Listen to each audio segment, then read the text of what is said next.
Good morning. CMA inter paper 7 direct tax का MCQ करा रहा हूँ और चैप्टर वाइज एमसीक्यू कराया गया है। ध्यान से सुनिएगा, एक एक क्वेश्चन बहुत रेलिवेंट है आपके लिए, ठीक है। और ये आपका 1 नंबर प्लस 2 नंबर दोनों टाइप के क्वेश्चन को कवर करेगा, प्लस आप बड़ा क्वेश्चन को भी अटेम्प्ट ले पाएंगे ध्यान से एमसीक्यू सुनेंगे तो, ठीक है। और यदि एमसीक्यू का पीडीएफ नोट चाहिए तो मेरा एप्लीकेशन है SK Agarwal classes from play store से आप डाउनलोड कीजिए, उसमें आपको मिल जाएगा। और चैप्टर सैलरी और पीजीबीपी का एमसीक्यू आपको एकदम लास्ट में मिलेगा, और उससे पहले जो सारा इंपॉर्टेंट एमसीक्यू है वो सब कराया हुआ है, सारा चैप्टर कवर किया हुआ है, ठीक है। मैं स्टार्ट कर रहा हूँ class.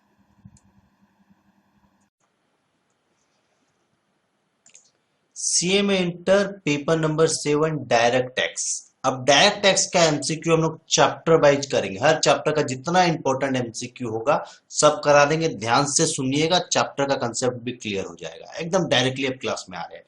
Income tax is a, income tax क्या है? डायरेक्ट टैक्स है। इनकम टैक्स क्या है? डायरेक्ट टैक्स है। बस आगे देखिए, the number of identities included in the definition of persons. Persons के डेफिनेशंस में कितने जन को इंक्लूड किया गया है? पर्सन के डेफिनेशन में 7 जन को इंक्लूड किया गया है।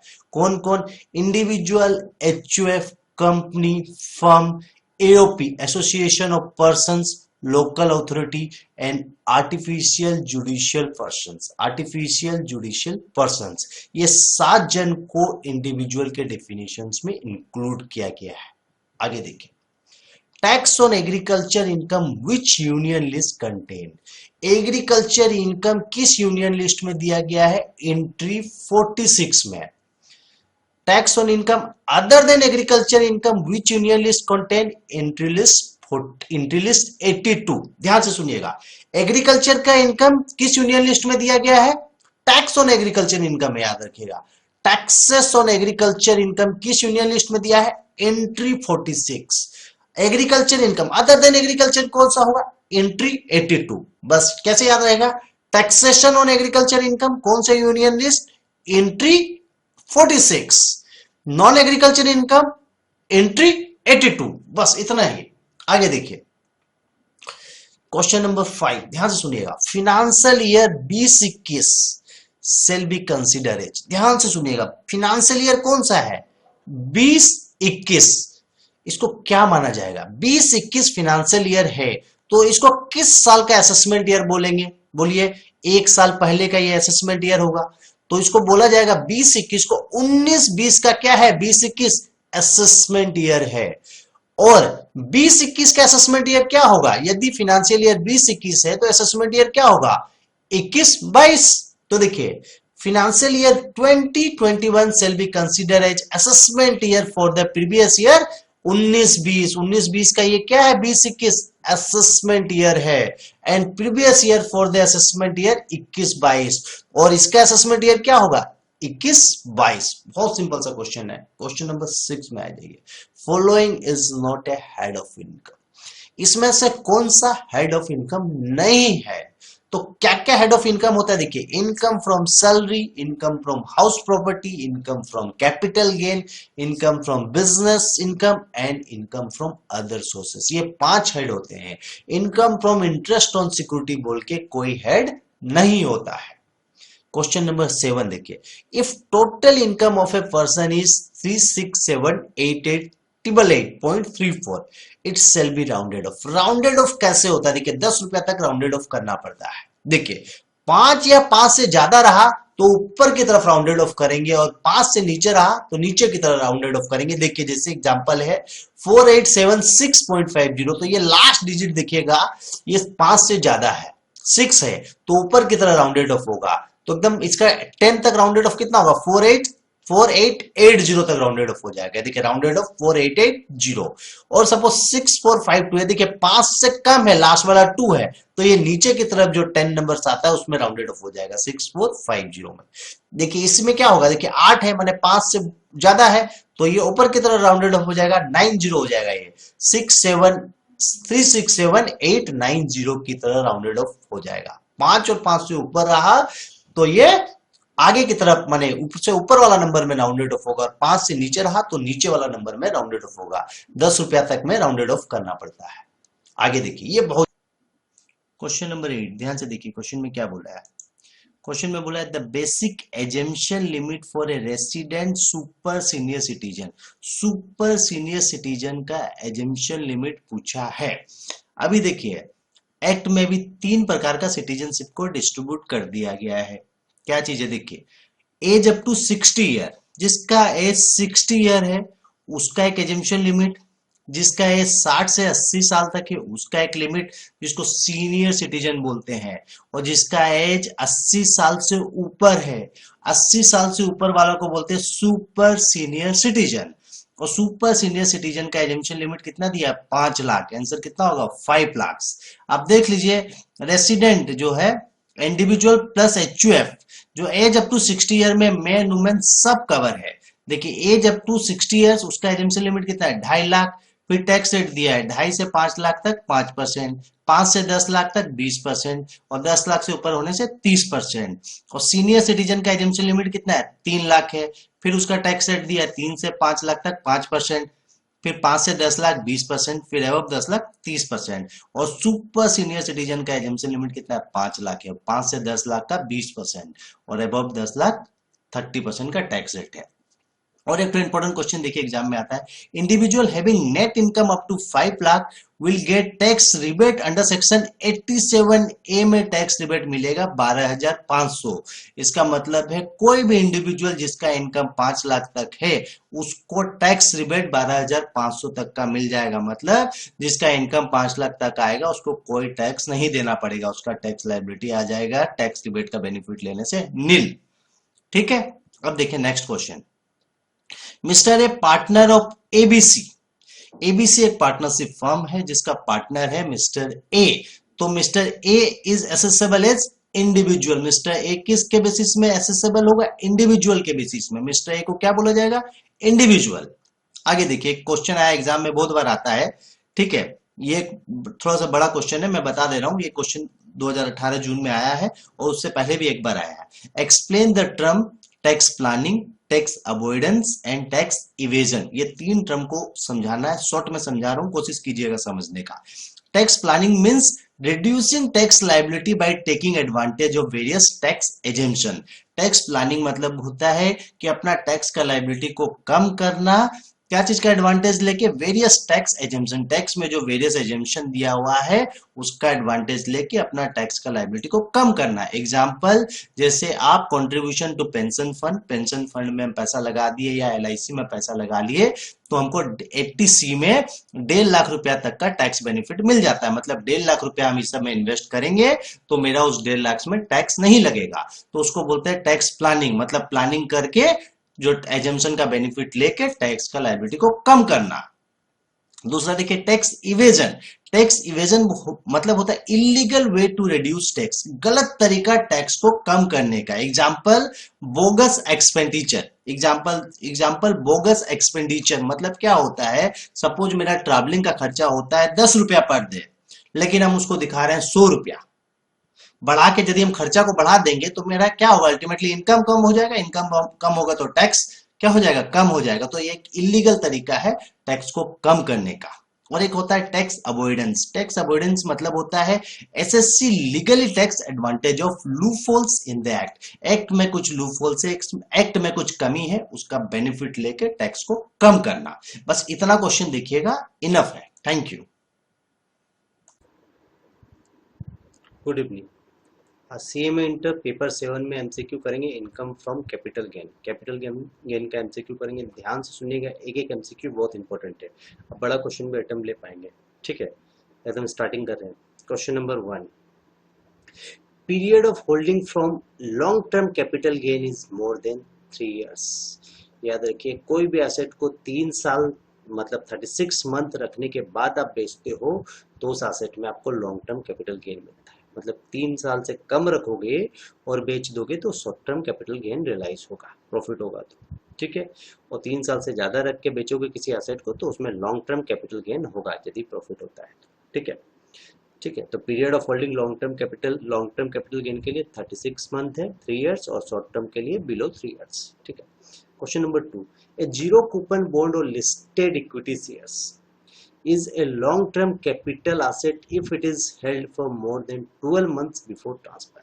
बोलता है जीरो कूपन बॉन्ड और लिस्टेड इक्विटी शेयर, मतलब लिस्टेड कंपनी का इक्विटी शेयर यदि आप 12 महीना से ज्यादा रख के बेचते हो तो लॉन्ग टर्म कैपिटल गेन मान लिया जाएगा। ये 36 मंथ का प्रोविजन का एक सब प्रोविजन है, मतलब ऐसे एजम्पशंस है कि इस केस में हम लोग 12 महीना से ज़्यादा का यदि मोर देन 12 महीना रख लिया जाए, यदि लिस्टेड कंपनी का शेयर आप 12 महीना और उससे ज़्यादा रख के बेचते हो तो लॉन्ग टर्म कैपिटल गेन हो जाएगा। 36 महीना का रूल्स यहाँ अप्लीकेबल नहीं होगा, यहाँ 12 महीना का रूल अप्लीकेबल होगा लॉन्ग टर्म कैपिटल गेन के लिए, जीरो कूपन बॉन्ड और लिस्टेड इक्विटी शेयर के लिए। और अनलिस्टेड इक्विटी शेयर रहा तो 24 महीना का रूल अप्लीकेबल होगा, याद रखिएगा। Unlisted equity share is a long term capital asset if it is held for more than 24 months before transfer, याद रखिएगा। लिस्टेड कंपनी का शेयर रहा 12 महीना और उससे ज्यादा रखेंगे तो लॉन्ग टर्म कैपिटल गेन हो गया। अनलिस्टेड इक्विटी कंपनी का शेयर रहा, अनलिस्टेड कंपनी का शेयर रहा तो 24 महीना और उससे ज्यादा रखेंगे तो लॉन्ग टर्म कैपिटल गेन हो गया। और जनरल केस में 36 मंथ को लॉन्ग टर्म कैपिटल गेन मानते हैं। Question number 4, short term capital gain on sale of equity share through stock exchange is cover under section 1111A and hence इसके ऊपर tax liability 15%, याद रखिएगा। Short term capital gain on sale of equity shares through stock exchange होगा तो इस short term capital gain पे 15% tax लगेगा। Capital gain on slump sale is depend on period of holding of capital asset being undertaking transfer, याद रखिए कितना दिन आप कैपिटल एसेट को रखे हैं उस पर डिपेंड करेगा स्लम सेल के केस में, याद रखिएगा। कैपिटल गेन स्लम सेल के केस में डिपेंड करेगा period of holding of capital asset के ऊपर, ठीक है। Question number 6, profit on sale of rural agricultural land is not taxable as rural agricultural land is not considered as capital asset। याद देखिए rural agriculture land के ऊपर जो profit होता है वो टैक्सेबल नहीं है कैपिटल गेन में, क्योंकि कैपिटल गेन में रूरल एग्रीकल्चर लैंड को एसेट ही कैपिटल एसेट नहीं मानते हैं। याद देखिए question number 7, cost of acquisition of self generated asset is nil, the exemption is, यहाँ पर एक एजम्पशन भी दिया गया है, बोलता है बोनस शेयर, यदि बोनस शेयर एक्वायर बिफोर 1/4/2001, यदि बोनस शेयर आपका 1/4/2001 से पहले का होगा तो उसका cost of acquisition fair market value होता था। अदर केसेस में यदि उसके बाद होगा तो उस बोनस शेयर का भी एक्विजिशन कॉस्ट ऑफ एक्विजिशन नील मान लिया जाएगा, लेकिन वो 1/4/2001 के बाद होना चाहिए, ठीक है। Question number 8, the cost of acquisition of 100 bonus shares where the original shares where allotted rupees 30,000 is, यहाँ देखिए यहाँ पर बोनस शेयर आपको 1/4/2001 के बाद अलॉटेड हुआ है, तो बोनस शेयर यदि 1/4/2001 के बाद अलॉटेड हुआ है तो उसका कॉस्ट ऑफ एक्विजिशन नील हो जाएगा।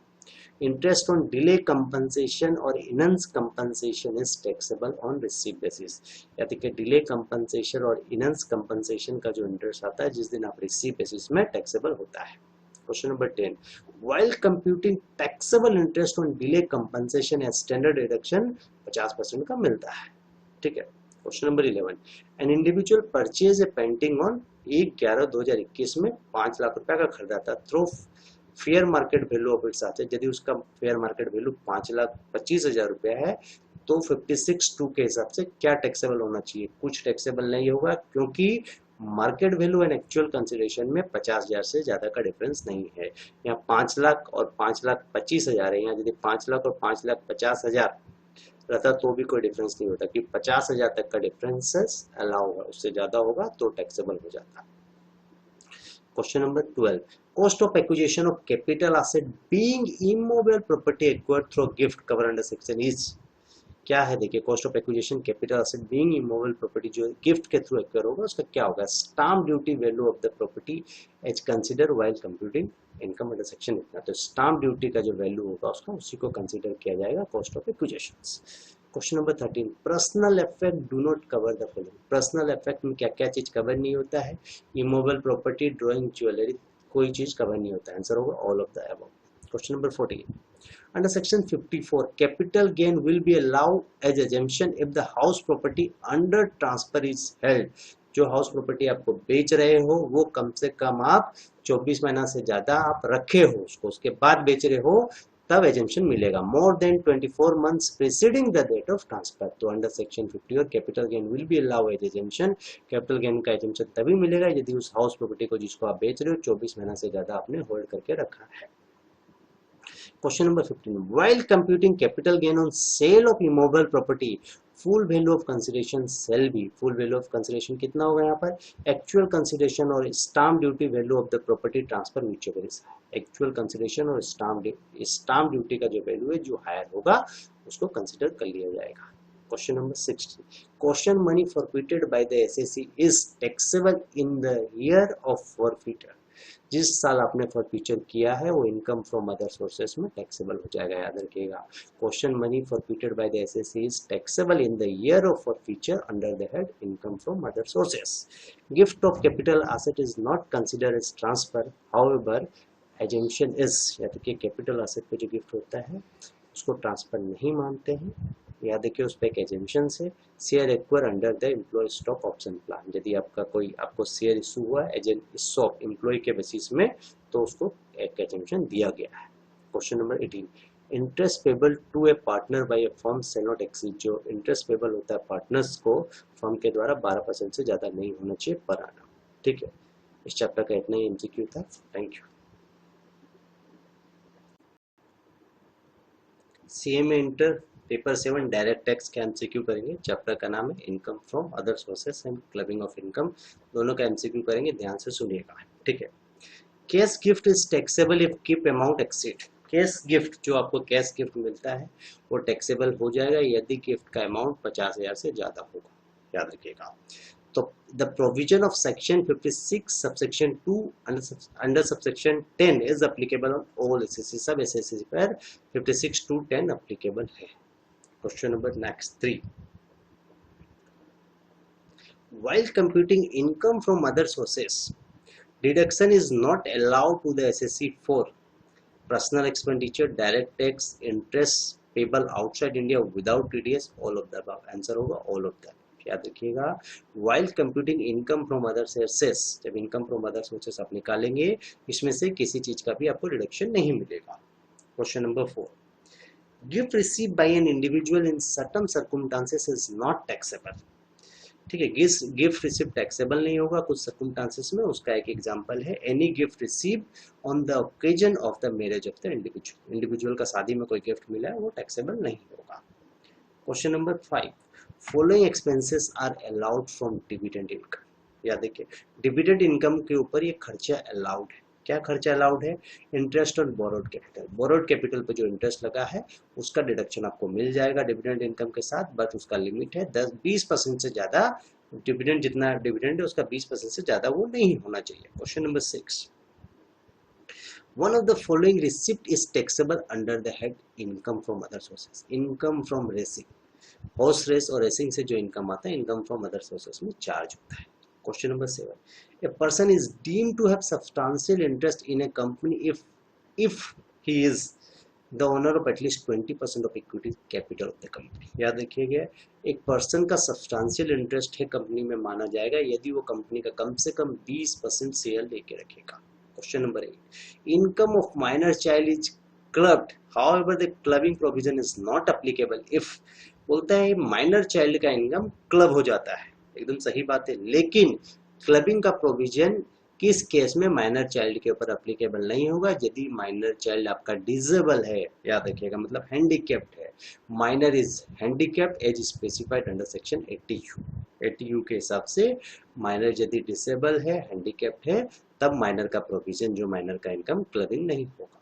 As per section 60, income is clubbed if income is transfer without transferring asset yielding income, याद रखिए सिंपल सा चीज था। Question number 10, any income from an asset transfer to spouse without adequate consideration is clubbed in the hand of the transferor, याद रखिए जब husband और wife का रिलेशनशिप एग्जिस्ट होगा तब जो आप इनकम आपको वाइफ को कुछ ट्रांसफर कर रहे हो वो हस्बैंड का फाइल में क्लब हो जाएगा, तो रिलेशनशिप एग्जिस्ट होना चाहिए, relationship between them exist as on the date of accrual of income, याद रखिएगा any income from an asset is asset transfer to spouse without adequate consideration is clubbed in the head of transferor if the relationship exists between the transferor and transferee।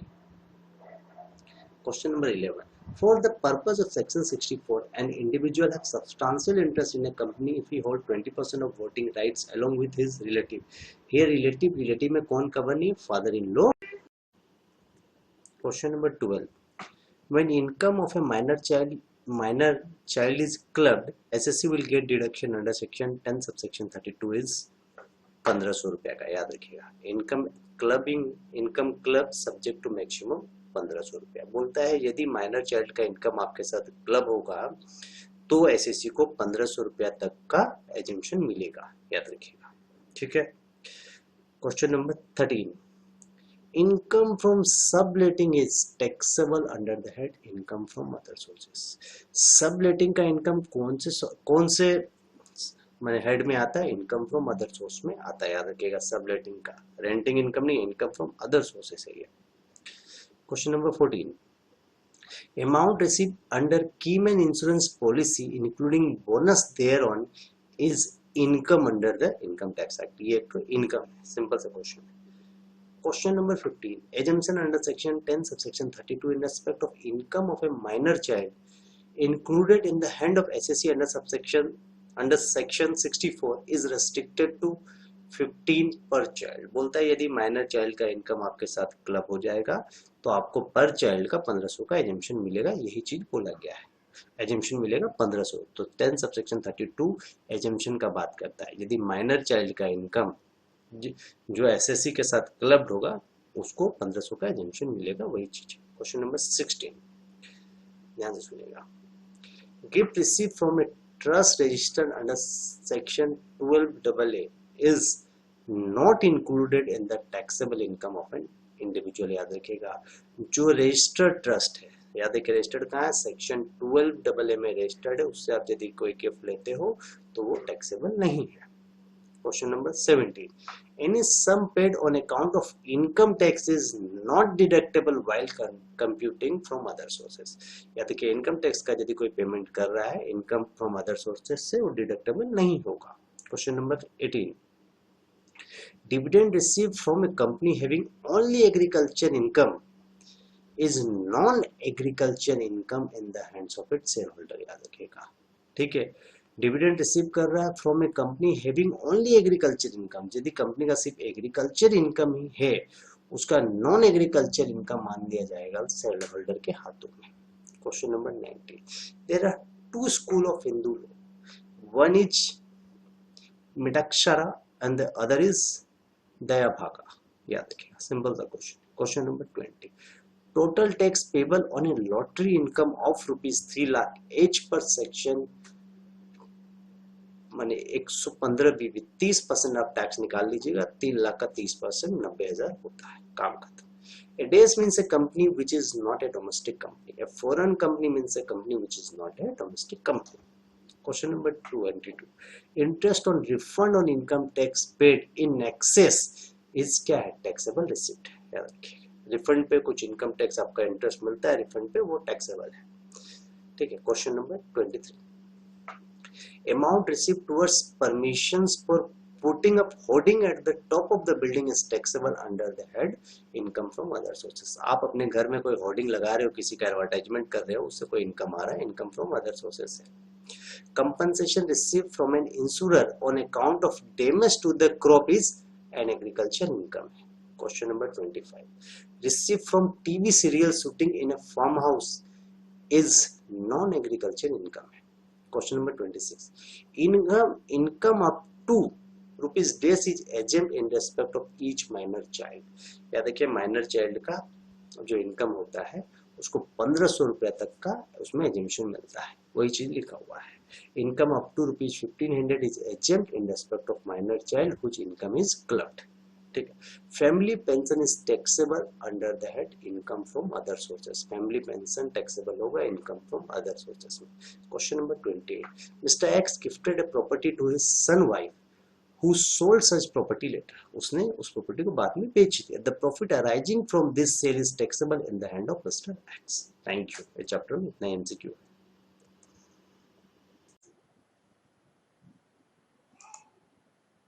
Good morning. CA में inter paper number 7 direct tax.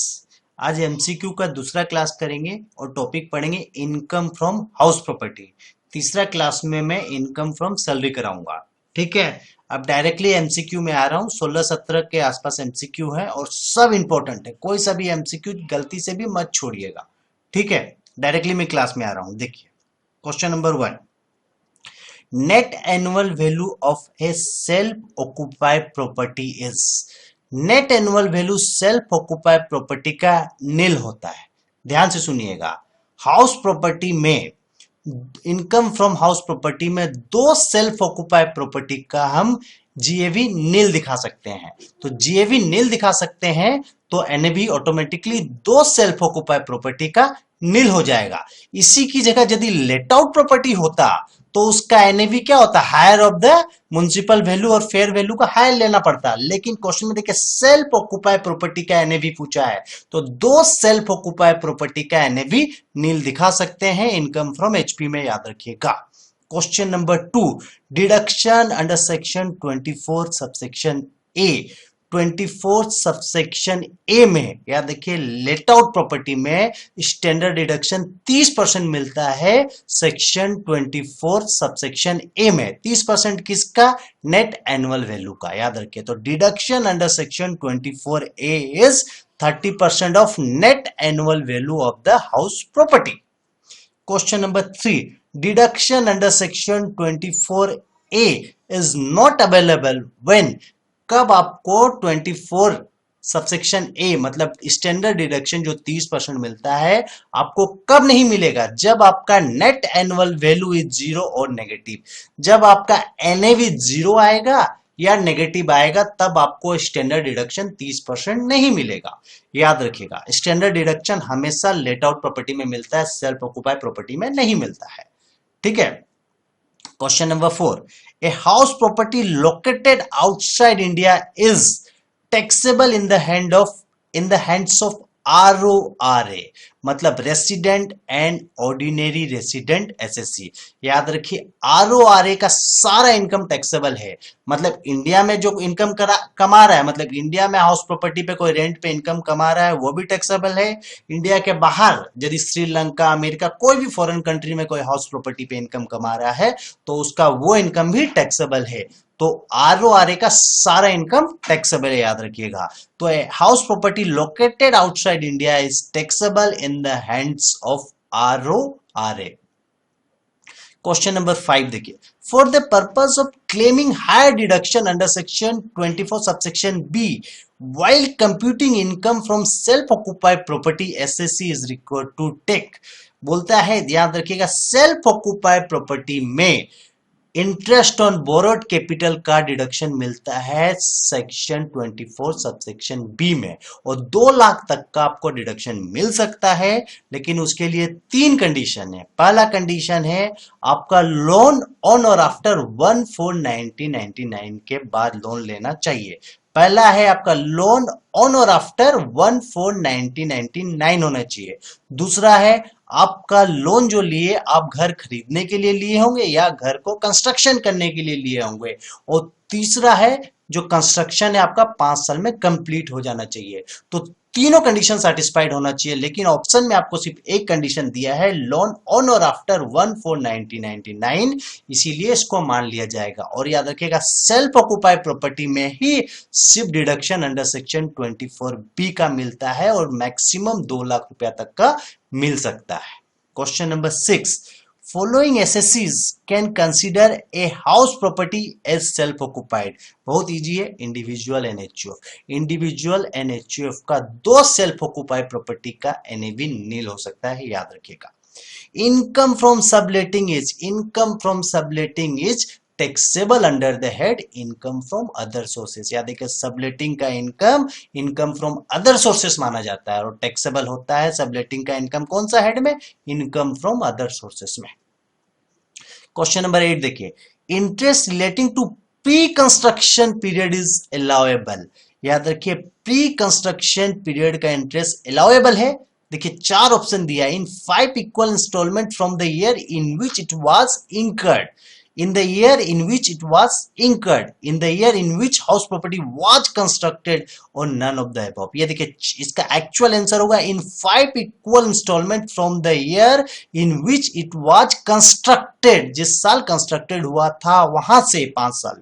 याद रखिए ये option में दिया ही नहीं है, इसीलिए हम लोग आंसर लिखेंगे नन ऑफ द अबव। याद रखिए आंसर होगा in 5 equal instalment from the year in which it was constructed.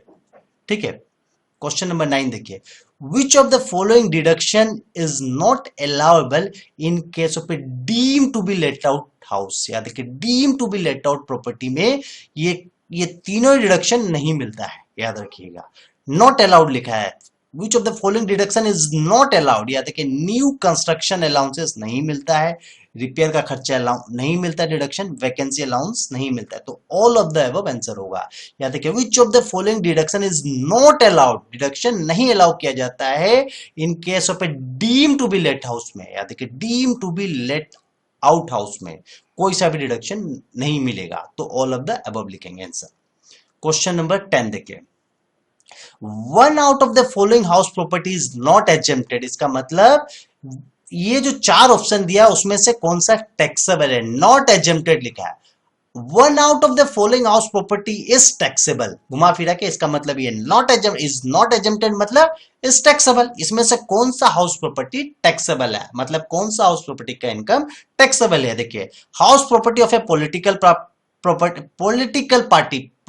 Party का हाउस प्रॉपर्टी एजेम्प्टेड होता है, house property of a local authority exempted, यानी कि पॉलिटिकल पार्टी और लोकल अथॉरिटी एजेम्प्टेड है। House property let out for the purpose of own business of tenant, मतलब हम tenant को घर दे दिए भाड़ा में और टेनेंट वहां पर बिजनेस कर रहा है, तो मेरे को तो एचपी इनकम मिल रहा है और वो एचपी इनकम टैक्सेबल है। याद रखिए house property let out for the purpose of own business of tenant, मेरा एचपी इनकम यहां टैक्सेबल है बस। Arrear rent is taxable after deducting 30% as per section 25A of the income tax act. Arrear rent जो है, area rent में आपको 30% का deduction मिलता है, याद रखिएगा। Area rent is taxable after deducting 30%, याद रखिए। तो एरिया रेंट में कितना परसेंट डिडक्शन मिलता है, 30%। Municipal tax allowed on case basis, याद देखिए म्युनिसिपल टैक्स क्या होता है, अलाउड होता है केस बेसिस में। Interest on loan under section 24B allowed on accrual basis में, ठीक है। और ये देखिए क्वेश्चन नंबर 14 बहुत इंपॉर्टेंट है, under lease agreement deemed owner of the building considering period is, lease agreement में डीम्ड ओनर बिल्डिंग आपको कब माना जाएगा, कम से कम आप नॉट लेस देन 12 ईयर रहे होंगे, याद रखिएगा नॉट लेस देन 12 साल कम से कम होना चाहिए, तब आपको डीम्ड ओनर बिल्डिंग का मान लिया जाएगा अंडर लीज एग्रीमेंट में। याद रखिए कम से कम 12 साल होना चाहिए, सेक्शन 269 यूए में यही बोलता है। तो deemed owner of the building का जो considering period, deemed owner of the building कब माना जाएगा, कम से कम वहां पर नॉट लेस देन 12 ईयर होना चाहिए आपको, ठीक है। इतना क्वेश्चन इनफ है, thank you. MCQ advance tax, ध्यान से सुनिएगा, बहुत important MCQ. Advance tax is required to be paid by all SSC only if estimated advance tax liability is 10,000 or more। यदि मेरा एडवांस टैक्स का लाइबिलिटी 10,000 उससे ज्यादा होगा तभी हम एडवांस टैक्स पे करेंगे, नहीं तो हमको पे करने का दरकार नहीं। Question number 2, advance tax is payable in 4 instalment by a non corporate assessee. Company के केस में एडवांस टैक्स 4 इंस्टॉलमेंट में पेमेंट होता है। देखिए, third due date for the payment of advance tax in case of an individual is, तीसरा due date क्या advance tax का बोलता है। पहला ड्यू डेट क्या होता है, देखिए 15 जून तक आपको 15% एडवांस टैक्स पेमेंट करना पड़ता है। 15 सितंबर तक 45%, जितना आपका टैक्स होता है उसका 45% टैक्स एडवांस में जमा करना पड़ता है, एस्टिमेटेड टैक्स। और 75% टैक्स जो है, 75% एडवांस टैक्स आपको 15 दिसंबर तक करना पड़ता है और 100% आपको मार्च तक करना पड़ेगा। तो थर्ड बोलता है तो 15 दिसंबर तक आपको थर्ड इंस्टॉलमेंट जो थर्ड पेमेंट है एडवांस टैक्स का आपको करना पड़ेगा। Question number 4, while computing advance tax following income shall not be considered, agriculture income, LTCG, speculative profit और none of the above. Answer होगा none of the above, simple सा चीज। Last question advance tax का, ध्यान से सुनिएगा। Mister a senior citizen has total income of 8 lakh earn by way of interest from secure deposit, या देखिए सिक्योर डिबेंचर से वो इंटरेस्ट कमा रहा है, तो एडवांस टैक्स इस केस में कुछ भी नहीं पेमेंट करना पड़ेगा। देखिए advance tax payable by him is nil. Thank you. Topic है एमसीक्यू करेंगे, टॉपिक सेट ऑफ लॉसेस। या देखिए set off and carry forward of losses का एमसीक्यू है, ध्यान से सुनिएगा। First question number 1, unabsorbed business losses cannot be carry forward for more than 8 assessment year। याद है कि unabsorbed business losses 8 assessment year से ज्यादा carry forward नहीं कर सकते हैं। Question number 2, long term capital loss cannot be adjusted against can be adjusted against any long term capital gain। बोलता है long term capital loss सिर्फ long term capital gain के साथ एडजस्ट होगा।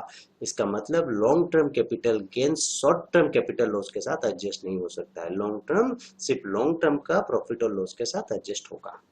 Question number 3, loss from derivative trading is non speculative business loss। Simple सा question. Question number 4, loss from specified business cover under section 35 AD can be adjusted against income from other specified business के साथ adjust होगा। ठीक है।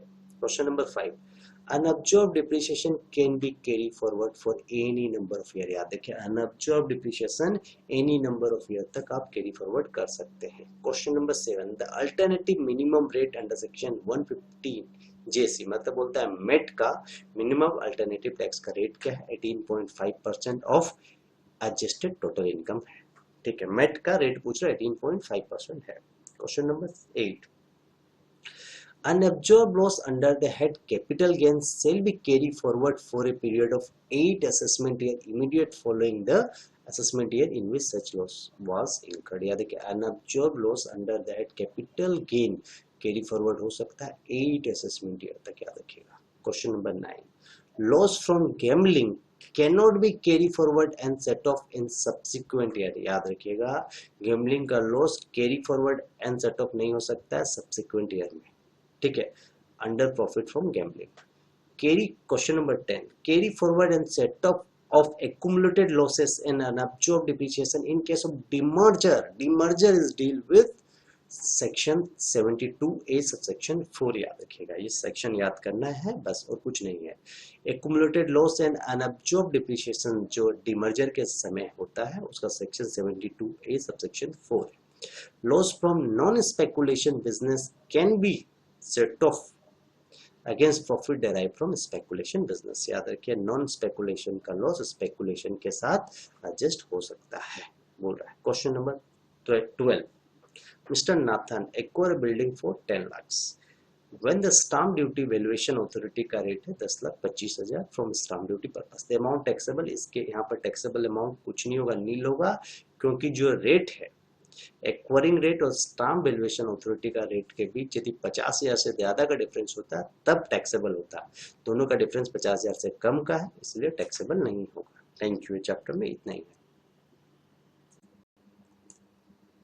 आज chapter करेंगे MCQ return of income and assessment procedure. ध्यान से सुनेगा, बहुत इंपॉर्टेंट चैप्टर है, इसका एमसीक्यू बहुत बार आता है। ठीक है, individual due date for furnishing return, जिसका नॉन टैक्स ऑडिट है, मतलब वह इंडिविजुअल का नॉर्मल केस में इंडिविजुअल का ड्यू डेट क्या है रिटर्न लगाने का, 31 जुलाई, यदि उसका टैक्स ऑडिट नहीं है। और यदि इंडिविजुअल का टैक्स ऑडिट है तो उसका ड्यू डेट हो जाएगा 31 अक्टूबर।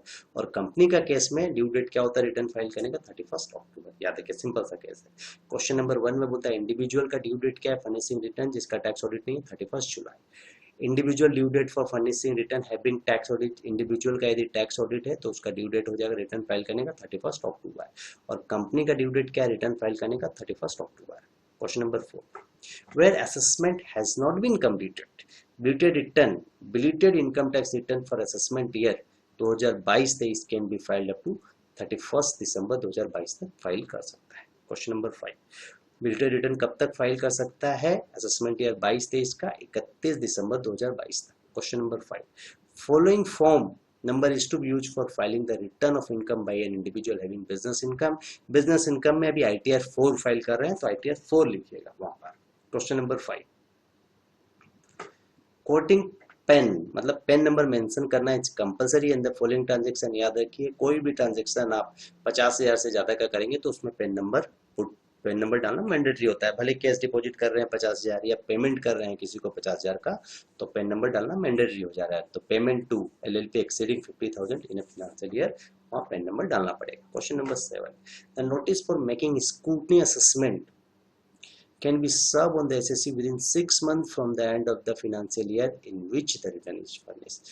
याद रखिएगा 6 month में from the end of the financial year in which return is furnished, जिस financial year में आप रिटर्न फर्निश किए वहां से 6 महीना था। ठीक है। Question number 8, when assessment has not been completed, revised return can be filed within 9 months from the end of the relevant previous year। याद रखिएगा बेस्ट जजमेंट असेसमेंट सेक्शन 144 में कवर है, BGA बोलते हैं उसको, best judgement assessment section 144। Question number 10, where the कर्ता of HUF is absent from India, the return of income can be signed by any adult member of the family। याद रखिए family का कोई भी दूसरा अडल्ट मेंबर साइन कर सकता है यदि कर्ता बाहर गया हुआ है तो। Question number 11, the due date for filing return of income under section 139(1) in case of an individual SSC having turnover above 1,000 lakh मतलब टैक्स ऑडिट है, तो टैक्स ऑडिट है तो 31 अक्टूबर होगा, काम खत्म। Question number 12, the time limit to submit belated return of the income tax act is 31st December of the relevant assessment year। Thank you।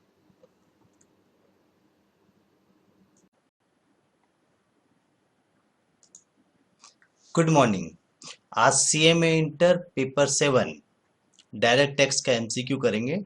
Topic cover है residential status and agriculture income. दो topic cover है residential status and agriculture income.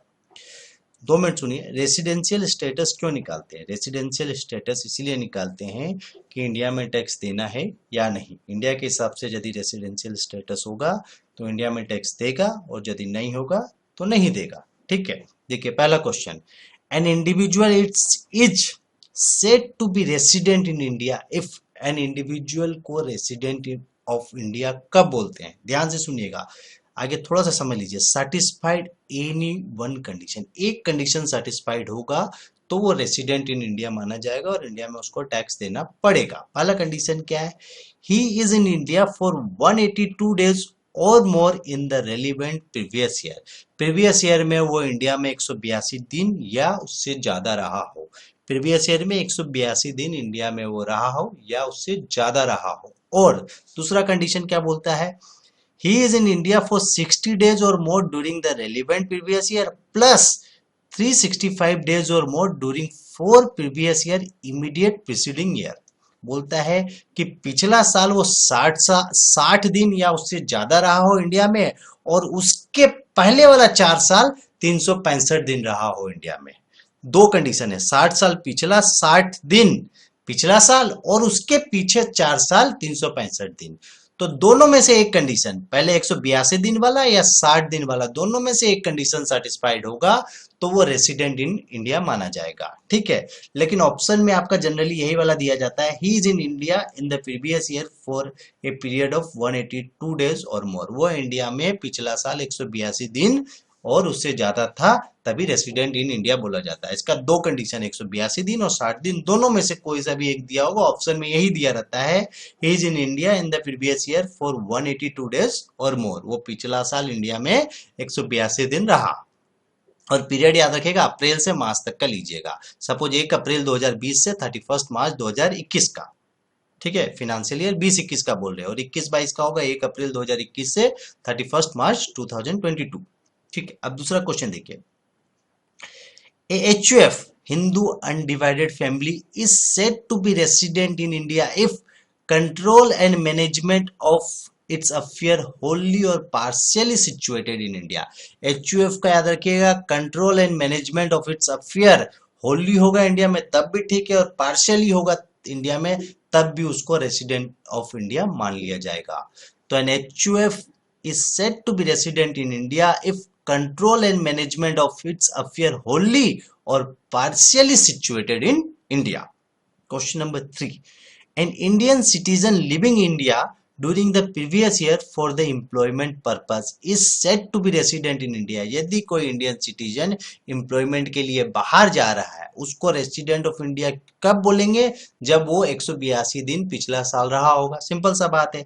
He is in India in the previous year for a period of 182 days और मोर। बहुत simple सा question. Question number 4, ध्यान से question को पढ़िएगा, बहुत इंपॉर्टेंट क्वेश्चन है। An individual being foreign national, foreign nation है याद रखिएगा, बाहर का आदमी है। An individual being foreign nation come to India first time during the previous year 2020-21 on 1 March 2021 को आया था फॉर 200 दिन के लिए, 200 days. His residential status for the previous year 20-21 के हिसाब से क्या होगा? याद रखिएगा ये फॉरेन नेशन है, याद रखिए। एक इंडियन सिटीजन का बात नहीं कर रहे, बाहर का आदमी का बात कर रहा है और वो फर्स्ट टाइम इंडिया में आया, पहली बार इंडिया में आया। कौन सा महीना में आया? जनवरी का महीना में आया। और मेरा फाइनेंशियल ईयर कब खत्म होता है? मार्च में खत्म होता है। तो 1 जनवरी को आया और मार्च तक जो फाइनेंशियल ईयर 20-21 में कितना दिन रहा? 1 जनवरी से लेके 31 मार्च तक रहा। मतलब जनवरी फरवरी मार्च 3 महीना ही रहा। मान के चलिए 90 दिन ही रहा। 182 दिन वाला कंडीशन तो सेटिस्फाइड हुआ नहीं और ये फर्स्ट टाइम ही आया तो पिछला साल 4 साल तो रहा ही नहीं होगा। तो सीधा सा बात 182 दिन का कंडीशन इसका सेटिस्फाइड नहीं हो रहा है तो ये नॉन रेसिडेंट है। याद रखिएगा 182 दिन वाला कंडीशन देखिएगा, क्योंकि 60 डेज वाला कंडीशन तो इसके ऊपर अप्लाई नहीं होता क्योंकि पिछला 4 साल भी रहना पड़ेगा और ये तो फर्स्ट टाइम इन इंडिया में आ रहा है। चीज को समझिए। अब ध्यान देखिए question number 5, following income of A resident and ordinary resident. जब भी ये वर्ड आए रेसिडेंट प्लस ऑर्डिनरी रेसिडेंट, उसका सारा इनकम टैक्सेबल होगा इंडिया में। याद रखिएगा वो इंडिया में कमा रहा है वो भी टैक्सेबल होगा, इंडिया के बाहर कमा रहा है वो भी इंडिया में टैक्सेबल होगा। याद रखिए bank interest from state bank of India Delhi plus rent income from property located outside India, बाहर का इनकम भी रेसिडेंट एंड ऑर्डिनरी रेसिडेंट का इंडिया में टैक्सेबल होगा। बहुत सिंपल सा क्वेश्चन है। Question number 6, the incidence of taxation depends on the residential status of the SSC। बहुत सिंपल सा क्वेश्चन था। Question number 7, a person is said to be person of Indian origin if he or either of his parent or either of his grandparents were born in undivided India. बहुत simple सा question था। अब आ जाएंगे next topic के ऊपर, वो नाम है एग्रीकल्चर इनकम। देखिए अब एग्रीकल्चर इनकम का क्वेश्चन डिस्कस करेंगे, ठीक है। देखिए एग्रीकल्चर इनकम का एमसीक्यू करेंगे। पहला है, विच of the following is an agriculture income? Share of profit of A partner from A firm engage in an agriculture operation. Firm क्या चीज में इंगेज है? एग्रीकल्चर ऑपरेशन में, तभी share of profit of A partners from A firm engage in an agriculture operation को agriculture income बोलेंगे। Question number देखिए, next question, विच देखिए which of the following income received by an SSC are exempted under section 10 of the income tax act? Section 10 में किस income को exemption मिलता है? Agriculture income. एकदम आंख बंद करके बोलिएगा, सेक्शन 10 में किस इनकम को एजम्पशन मिलता है? Agriculture income. Which of the following income receive by an SSC are exempted under section 10 of the income tax act is agriculture income. देखिए नेक्स्ट क्वेश्चन देखिए, question number 8, in case of an individual or HUF, agriculture income is exempted but included in the total income for the rate purpose। याद रखिए in case of individual और HUF में agriculture income exempted होता है but included in the total income for the rate purpose, ठीक है। Next question 9 देखिए, इन case of SSC engage in the business of manufacturing of tea, his agriculture income is nil। क्यों? देखिए business of manufacturing of T बोला है, manufacturing and growing of T नहीं है।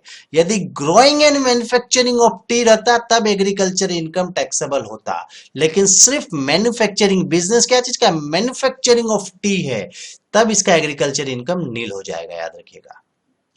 Question number 10, remuneration of a partners of a firm engaged in the business of growing and manufacturing rubber in India। Firm क्या चीज के business में है? Growing plus manufacturing है। याद रखिए growing and manufacturing rubber in India है, तब वो पार्शली एग्रीकल्चर इनकम माना जाएगा और पार्शली बिजनेस इनकम माना जाएगा। तो एग्रीकल्चर इनकम जो है 65% को एग्रीकल्चर इनकम मानेंगे और टोटल इनकम का 35% को बिजनेस इनकम मानते हैं। याद रखिए, business of growing and manufacturing rubber in India partly agriculture income है and partly non agriculture income है। नॉन एग्रीकल्चर इनकम मतलब बिजनेस इनकम है। Question number 11, following activity shall be consider as agriculture activity. कौन कौन सा activity को agriculture activity मानते हैं? याद रखिए, basic operation in agriculture land plus subsequent operation in agriculture land. Basic operation को तो मानते ही हैं, plus basic plus subsequent operation in agriculture land को भी एग्रीकल्चर एक्टिविटी मानेंगे। Rental income from an agriculture land is agricultural land situated in India is exempted as agriculture income। देखिए फिर से देखिए, rental income from an agriculture land situated in India is exempted as agriculture income. याद देखिए, बहुत simple सा question था। Question number 13, agriculture income is exempted provided that the land is situated in India. Simple सा चीज है, agriculture income is exempt provided that the land must be situated in India। Land कहां situated होना चाहिए? India में, तब agriculture land agriculture income एजेम्प्ट हो जाएगा। Question number 14, there will be no partial integrations of agriculture income with non agriculture income if agriculture income does not exceed 5000। ये बोलना चाहता है, यदि एग्रीकल्चर इनकम आपका 5000 से कम है और आपका इनकम बेसिक एजम्पशन लिमिट से भी कम है तो आपको कोई टैक्स नहीं देना पड़ेगा। सिंपल सा, 5000 पे एग्रीकल्चर इनकम पे कोई टैक्स नहीं लगता है। There will be no partial integration of agriculture income with non agriculture income if agriculture income does not exceed 5000। Next question देखिए, there will be no partial integration if the non agriculture income of an individual does not exceed basic exemption limit. यही बोलना चाहता है, आपका income यदि basic exemption limit से कम है और एग्रीकल्चर इनकम भी 5000 से कम है तो आपको कोई टैक्स नहीं देना पड़ेगा। थैंक यू, इतना ही क्वेश्चन है। Good morning. CMA inter paper 7 में डायरेक्ट टैक्स में आज एमसीक्यू करेंगे। Income from salaries, income from salary का एमसीक्यू करेंगे। सारा एमसीक्यू आपके लिए बहुत इंपॉर्टेंट है और सब एग्जाम में आया हुआ है। ध्यान से सुनिएगा, एक एक एमसीक्यू बहुत रेलिवेंट है। और आपको ये सीट का यदि नोट्स चाहिए, पीडीएफ नोट्स, तो मेरा एप्लीकेशन का डिस्क्रिप्शन में मेरा एप्लीकेशन का डिटेल है, वहां से आप डाउनलोड कर सकते हैं और मेरा नंबर भी दिया हुआ है, कुछ क्वेरी हो तो। पहला question, Which of the following is not taxable under head salary? Salary के अंदर कौन कौन सा चीज टैक्सेबल नहीं है? Remuneration paid to the lecturer of a college for setting a question paper by a university, ये टैक्सेबल नहीं है। ठीक है। दूसरा, salary receive by a member of the parliament, ये भी टैक्सेबल नहीं है। तो दोनों ही टैक्सेबल नहीं है। तीसरा, commission receive by an employ director of a company, ये टैक्सेबल है। तो आंसर होगा A and B. Remuneration paid to the lecture of a college for setting a question paper by a university and salary receive by a member of the parliament, दोनों ही taxable नहीं है। Next question देखिए, question number 2। ठीक है, ध्यान से सुनिएगा। The maximum amount of leave salary not chargeable to tax as specified by the government in case of a non-government employee, बोलता है कितना जो है आपका लीव सैलरी टैक्सेबल नहीं है नॉन गवर्नमेंट एम्प्लॉय का। याद रखिएगा, 3 लाख रुपया तक लीव सैलरी टैक्सेबल नहीं है नॉन गवर्नमेंट एम्प्लॉय का। ठीक है। क्वेश्चन नंबर 3, ध्यान से सुनिए। Standard deduction under section 16, standard deduction कितना है? लोअर 50,000 या आपका ग्रोस सैलरी जितना आएगा उसमें से जो दोनों में से जो कम होगा उतना का आपको स्टैंडर्ड डिडक्शन मिल जाएगा। क्वेश्चन नंबर 4, ध्यान से सुनिएगा। Employer contribution to unrecognised provident fund, unrecognised provident fund में एम्प्लॉयर से, याद रखिए एम्प्लॉयर का कंट्रीब्यूशन एग्जेम्प्टेड होता है, याद रखिए, इज एग्जेम्प्टेड फ्रॉम टैक्स। ठीक है। Question number 5. If a domestic servant is engaged by the employer and salary is paid by him, the perquisite किसके हाथ में perquisite taxable होगा? एम्प्लॉय के हाथ में। Taxable in the hand of specified employee, याद रखिएगा। सिंपल सा question. Question number 6.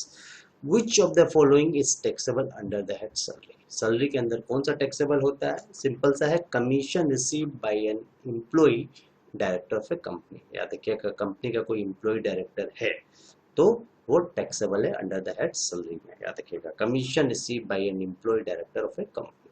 Question number 7, who among the following is a specified employ? कौन इनमें से स्पेसिफाइड एम्प्लॉय है? आंसर ए होगा डायरेक्टर ऑफ ए कंपनी, और क्वेश्चन है पॉइंट बी में दिया an employ drawing a salary of 15,000 per month, दोनों ही स्पेसिफाइड एम्प्लॉय है। ठीक है, नेक्स्ट क्वेश्चन देखिए, question number 8, rate of interest accrued to a particular employee by virtue of his employee contribution to recognized provident fund। याद रखिएगा rate of interest 3% का है, recognise provident fund में रेट ऑफ इंटरेस्ट 3% का है। Question number 9, statutory limit for deduction of entertainment allowances in case of a non government employ is nil. Non government employ का कोई भी लिमिट नहीं है, आंसर होगा नील। ठीक है, question number 10, taxable value of perquisite being sweet equity share allotted by the employer. ठीक है, स्वीट इक्विटी शेयर जो एम्प्लॉय को दिया गया है उसका टैक्सेबिलिटी बोलता है, तो सिंपल सा इसका टैक्सेबिलिटी है, जो फेयर मार्केट वैल्यू रहेगा जिस दिन स्वीट इक्विटी शेयर का, जिस दिन एम्प्लॉय अपना एक्सरसाइज करेगा उस दिन का जो फेयर मार्केट वैल्यू रहेगा माइनस एम्प्लॉय ने जितना पहले से पेमेंट करके रखा है। तो देखिए, the fair market value of such share as on the date when such option is exercised by the employ as reduced by the amount paid. पहले जो अमाउंट पेड किया था उसको माइनस कर देगा एम्प्लॉय ने, जिस दिन एक्सरसाइज करेगा उस दिन का फेयर मार्केट वैल्यू से अमाउंट पेड को माइनस कर देंगे, तो टैक्सेबिलिटी निकल जाएगा स्वीट इक्विटी शेयर का। क्वेश्चन नंबर 11 ध्यान से सुनेगा, the maximum amount of retrenchment compensation under section 10 in the hands of a person when received from a private scheme not approved by the board is 5 lakhs। ठीक है, question number 12, salary received by Mr. Pay, a foreign national and a non-resident outside India for service resident in India for 150 days is chargeable to tax in India। Simple सा चीज। Question number 13, deduction for provision for bad and doubtful debt made by NBFC company is allowed up to 5%। याद रखिएगा, NBFC company को provision for bad and doubtful debt का जो provision बनता है उस पर डिडक्शन 5% का मिलता है of total income before allowing such deductions. Question number 14, monetary limit for exemption in case of encashment of R leave on superannuation received by a private sector employee is 3 lakhs। Question number 15, a foreign company is liable to surcharge at a rate of 5% if the total income exceed 10 crore। याद रखिए, foreign company से surcharge लेते हैं हम लोग यदि उनका income 10 crore से ज्यादा है 5%, और 10 करोड़ से नीचे है या 10 करोड़ तक है तो 2% सरचार्ज लिया जाता है फॉरेन कंपनी से। Question number 16, salary foregone is taxable in computing the income from salary in the hands of the concern employee. याद रखिए, ये टैक्सेबल है। Question number 17, medical fix medical allowances of ₹2000 per month paid by an employer is taxable in the hand of employee. Simple सा है, यदि fix medical allowances 2000 करके per month employer they रहा है एम्प्लॉय को, टैक्सेबल होगा employ के hand में। Question number 18, as per section 80B subsection 5 of the income tax act how many heads of income are aggregated to compute GTI. GTI निकालते समय कितना heads होता है? 5 हेड होता है, याद रखिएगा। Income from salary, income from house property, income from capital gain, income from PGBP and income from other sources. Question number 19, remuneration to the directors from each company will be treated as salary. Director को जो remuneration देते हैं वो salary की तरह treat होता है। Question number 20, what is the taxability of employer contribution to unrecognized provident fund is exempt। याद रखिए, एम्प्लॉयर का कंट्रीब्यूशन अनरिकॉग्नाइज्ड प्रोविडेंट फंड में एग्जेम्प्ट होता है। Question number 21, under section 16 subsection 2 of the income tax act entertainment allowance is deductible. Entertainment allowance 5000 तक का deduction मिलता है। Question number 22, maximum amount of exemption under section 10 subsection 10C of the income tax act in respect of compensation receive for voluntary retrenchment. Voluntary retrenchment का compensation 5 lakh रुपया का है। ठीक है, थैंक यू। आज एमसीक्यू करेंगे profit and gain from business and profession. ध्यान से सुनिएगा, एक एमसीक्यू बहुत इंपॉर्टेंट है। Question number 1, Which of the following is not allowed as deduction from computation of business income? Business income में क्या चीज का डिडक्शन नहीं मिलता है? Anticipated future losses का डिडक्शन नहीं मिलता है। बहुत सिंपल सा क्वेश्चन था। क्वेश्चन नंबर 2 ध्यान से सुनिएगा, प्रीलिमिनरी, याद रखिएगा। क्वेश्चन नंबर 2 है, ध्यान से सुनिए, preliminary expenses are incurred in every business. What are the expenses that qualify for deduction under section 35D? 35D में कौन कौन सा कवर है, कौन कौन सा एक्सपेंसेस कवर है? Expenses for drafting memorandum and article of association, ये भी कवर है. Payment of duty at the office of registered of company, ROC office में कोई खर्चा दे रहे हैं वो भी कवर है. Expenditure incurred in preparation of project report, ये भी कवर है. तो आंसर होगा ऑल ऑफ द अबव. ठीक है. Question number 3, the preliminary expenses that can be amortized under the income tax act has to be restricted.